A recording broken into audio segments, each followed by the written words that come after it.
Buenos días, me llamo Azaraika la Maestra Fernández y os voy a presentar mi conferencia para la asignatura de Retos Sociopolíticos. En primer lugar, me gustaría pediros disculpas por la calidad de imagen de la conferencia, pero bueno, la cámara de mi ordenador tiene la resolución que tiene y no he sido capaz de exprimirla mucho más. Mi conferencia se titula La democracia hackeada. Y os quiero presentar algunas reflexiones sobre las actuales democracias y en qué sentido creo que puede considerarse que están siendo hackeadas. En el siguiente vídeo voy a tratar de presentar uno de los conflictos más urgentes que afectan a la democracia tal y como la concebimos en la actualidad. En los últimos años se ha puesto el foco en el ascenso de partidos de extrema derecha por todo el globo que acaparan poder por medio de un discurso extremadamente demagógico. Son partidos conocidos por todas, que están constantemente copando los medios de comunicación y que, bueno, es el caso de Trump en Estados Unidos, de Bolsonaro en Brasil o de los 52 diputados que consiguió Vox en las últimas elecciones de España. Como sabéis, tal y como está la situación política con la pandemia del coronavirus y con los conflictos que surgen en su intento de gestión, pues estos partidos o estos grupos políticos están generando cada vez más presión y están alterando estructuralmente el funcionamiento de la política. En el caso de España, con Vox es bastante claro, ¿no? La aparición de Vox ha supuesto que los partidos tradicionales de derecha españoles hayan radicalizado su mensaje para poder competir por el mismo electorado. Al tiempo hemos empezado a ver una serie de estrategias en redes sociales fundamentadas en noticias falsas o en titulares engañosos, y hemos visto incluso que a veces esta información se llevaba al Congreso con la sorpresa de todos los partidos políticos que muchas veces no daban crédito, ¿no?, a la osadía de reflejar este tipo de mensajes. No obstante, lo curioso es que este tipo de estrategias, en lugar de desacreditar a los propios partidos, parece que están funcionando lo suficientemente bien como para mantenerles en el Congreso o incluso en los países, como ya mencioné, de Estados Unidos o de Brasil, llegar a la presidencia. Entonces, ¿qué es lo que está ocurriendo para que de pronto la democracia se vuelva tan demagógica, ¿no?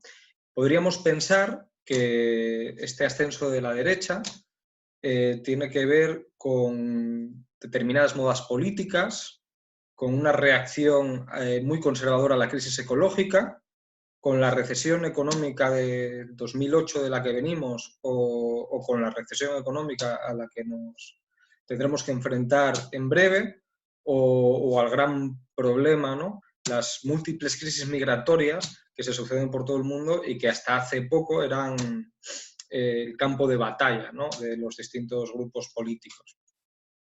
No quiero negar la importancia de este tipo de problemáticas, pero a este tipo de problemas, que son en cierto modo clásicos de la gestión política, hay que añadir una transformación radical en la forma en la que estos grupos políticos han ido concentrando cada vez más poder.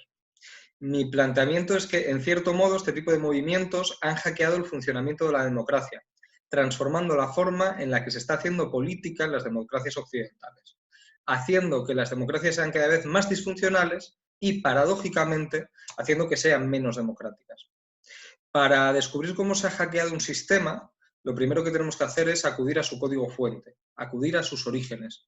En este caso, cuando hablamos de democracia, solemos retrotraernos a la democracia griega, como cuna del poder del pueblo, en cierto modo muy romantizada. Al margen de las idealizaciones habituales, no podemos olvidar que la democracia ateniense se sostenía sobre un sistema esclavista, un sistema al que solo tenían acceso los varones, además los varones que tenían la ciudadanía. Hemos de recordar a uno de sus mejores críticos, Platón, quien esgrimió dos potentes metáforas que nos servirán de hilo conductor a la cuestión que quiero plantearos. La primera metáfora que utiliza Platón en la República para criticar la democracia de su tiempo es la metáfora del capitán de barco. En ella, Platón nos cuenta que el gobierno de las democracias es como un barco en el que los marineros han tirado por la borda al capitán y se han erigido a sí mismos como dueños y señores del curso del barco. La inquietud de Platón surge porque estos marineros no solo están peleando constantemente por el poder, que como podemos ver es algo que casi no ha cambiado en la actualidad, sino porque argumentan que no existe nadie más capacitado que ellos para llevar el barco. Pues navegar no es algo que se pueda aprender y si existiera alguien más capacitado, seguramente lo tirarían por la borda. Unos cuantos siglos más tarde, con esta metáfora, Platón quería expresar la inquietud que le producía la inestabilidad del poder que implicaba la democracia. Frente a esta rotación de los cargos, él proponía un gobierno estable y dirigido por un único especialista, el filósofo. Este filósofo ideal de Platón era lo suficientemente experto como para discernir las mejores políticas para la sociedad y lo suficientemente íntegro como para no sacar tajada de su gestión política. Platón quería un capitán decente que dirigiera el barco. La cuestión de fondo es que si se puede aprender a llevar un barco o no se puede aprender.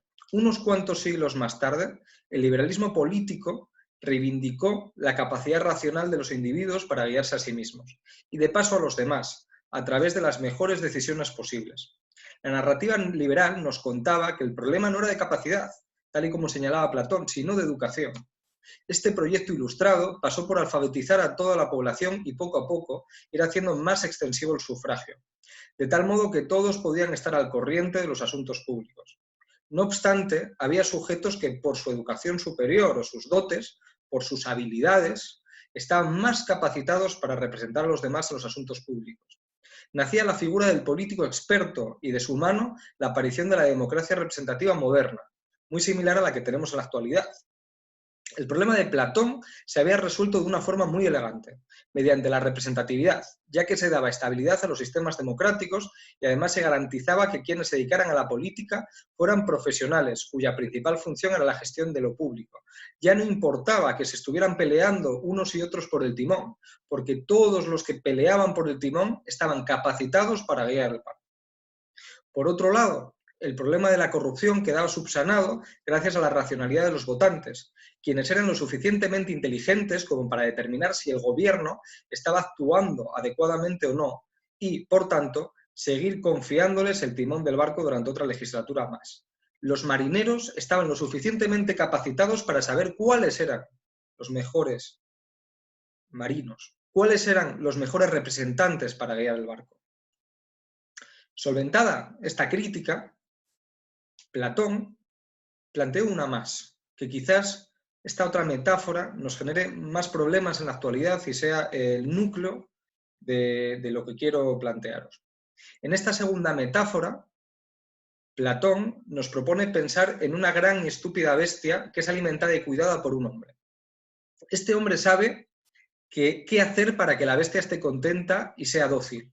Sabe cómo hablarle, sabe cómo acariciarla para que no esté tranquila, para que esté tranquila, qué alimentos le gustan y cuáles le disgustan, y cómo manipularla para que le obedezca de buena guisa y esté tranquila, sea dócil, sea manejable. Platón nos da a entender que esa gran bestia es el pueblo, y el adiestrador son los sofistas, quienes a base de observarlo aprenden cómo, cuándo y de qué modo hay que proponer los proyectos políticos para que los apruebe el pueblo y salgan adelante. Los sofistas enseñan a manipular al pueblo y, en tanto que dependen de la fuerza bruta de esa gran bestia, llaman bueno a lo que prefiere el pueblo y malo a lo que le desagrada. La crítica platónica plantea dos problemas interesantes a las democracias de su tiempo. Por un lado, la opinión pública puede quedar cautiva de las malas artes de los demagogos. Por otra, los demagogos, para mantenerse en el poder, pueden priorizar las demandas del pueblo al bien común, a las buenas decisiones. De nuevo, Platón nos presenta un barco sin rumbo. En este caso, esa falta de rumbo deriva de la necesidad de mantenerse en el poder. La cuestión es, ¿pueden las democracias representativas solventar estos dos problemas? La tradición liberal dirá que sí, confiando de nuevo en la omnipotente capacidad de la razón. Pero si lo analizamos bien, la cuestión es que la actual democracia de partidos funciona de un modo muy similar al que señalaba Platón. Los partidos políticos operan en el ámbito político como empresas que se pelean por un determinado nicho de mercado, los votantes. El político es un profesional que se ha formado durante años para ejercer su función laboral en una empresa, el partido político, a la que debe obediencia hasta el punto de que cuando esta obediencia falla, no solo es expulsado, sino que incluso puede ser multado. En este sentido, para que los partidos prevalezcan, han de ser capaces de saber manipular a la bestia para que elección tras elección los mantenga en el poder. ¿Y qué pasa con la bestia? ¿No debería ser capaz, según el relato liberal, de reconocer los engaños y la manipulación de los demagogos profesionales? Esta es la cuestión que quizás tengamos que poner en duda. Desde el ámbito de la neurología, algunos expertos como Robert Sapolsky señala cómo nuestros juicios racionales se ven alterados en determinadas circunstancias. Algunas de ellas tienen que ver con la forma en la que razonamos. Por ejemplo, nos parece peor causar daño que permitirlo, como cuando no socorremos a alguien, o nos fijamos más en las violaciones de los acuerdos con consecuencias negativas que positivas. La forma en la que se presenta la información, la retórica, es algo que afecta a nuestra propia capacidad racional. Por otro lado, también se ve afectada por nuestra propia corporalidad. Sapolsky cita varios experimentos en los que se analiza cómo cambian las resoluciones judiciales en función del hambre del juez. Otros señalan cómo influyen los olores, y hay una gran cantidad de literatura, e incluso si analizamos nuestra propia experiencia de evidencia empírica, que explica cómo nuestro estado anímico influye en nuestra capacidad para tomar decisiones racionales. La razón no se da de una forma pura y abstracta. Lo que llamamos razón es un proceso ligado a un contexto determinado y a nuestro propio estado corporal y anímico.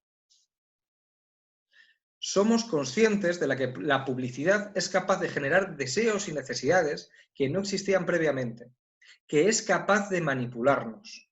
¿Acaso los partidos políticos no utilizan las mismas técnicas de propaganda que la publicidad? ¿Acaso no hay expertos de marketing guiando las campañas de los principales partidos? Es más, la situación es más dramática cuando analizamos el fenómeno que han supuesto las redes sociales. La velocidad y la cantidad de información que se comparte y transmite a través de las redes hace que sea muy complicado analizar de forma crítica la información que se recibe. El fenómeno de los bulos y de las fake news es prueba de ello.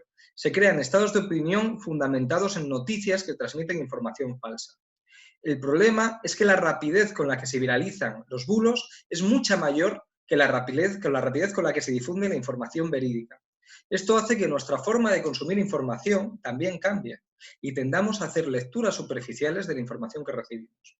Esta lucha por monetarizar el foco de atención a través de las visitas ha hecho que el clickbait, que el anzuelo de clics, sea una práctica cada vez más habitual en la prensa de prestigio, transmitiendo la información falseada a través de titulares engañosos o sesgados. La razón garantista del liberalismo está siendo hackeada. En primer lugar, porque esa razón no es perfecta y tiene fisuras que se encuentran en la propia constitución de la razón.